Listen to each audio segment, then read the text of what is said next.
Così è come era. Ecco come invece appare dopo l'ondata di maltempo di domenica che ha devastato l'area giochi di Pozzuolo, la casetta di legno, uno dei posti del noto punto di incontro per giovani che vogliono fare sport e per tutti i friulani che arrivano per festeggiare la sagra dello struzzo. Finita pochi giorni fa, per fortuna, ecco perché c'erano anche pochi stand, ma quelli che c'erano sono stati danneggiati pesantemente dalla forte pioggia e soprattutto dalle raffiche di vento.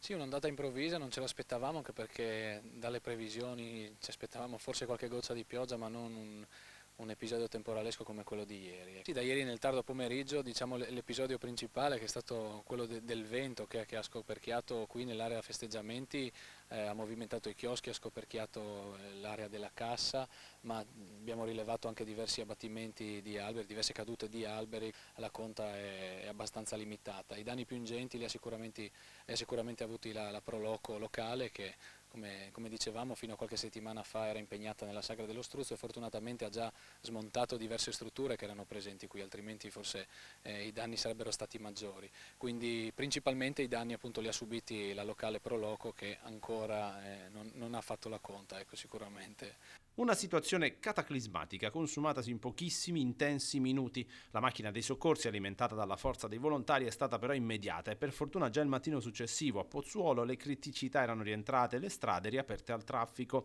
con l'area giochi che mantiene le conseguenze più gravi. È difficile prevenire, noi in particolare nell'area qui dei Castellieri abbiamo un problema anche idrogeologico con come dire, ondate d'acqua che provengono all'improvviso. Ecco, ieri sentivo parlare di circa 60 mm ecco, in mezz'ora, quindi un numero importante se non sbaglio.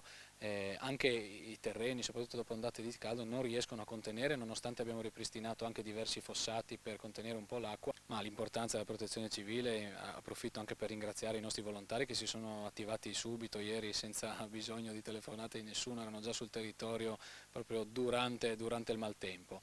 Un lavoro importantissimo ci ha permesso di circolare nelle nostre strade veramente in brevissimo tempo, unitamente a tutta la macchina organizzativa, perché ieri la squadra dei Vigili del Fuoco, volontari, ecco, sottolineo che ieri abbiamo avuto qui una squadra di Vigili del Fuoco da San Daniele che ha operato fino a mezzanotte, ecco, queste persone poi staccato il turno, la mattina poi si alzano e vanno a lavorare.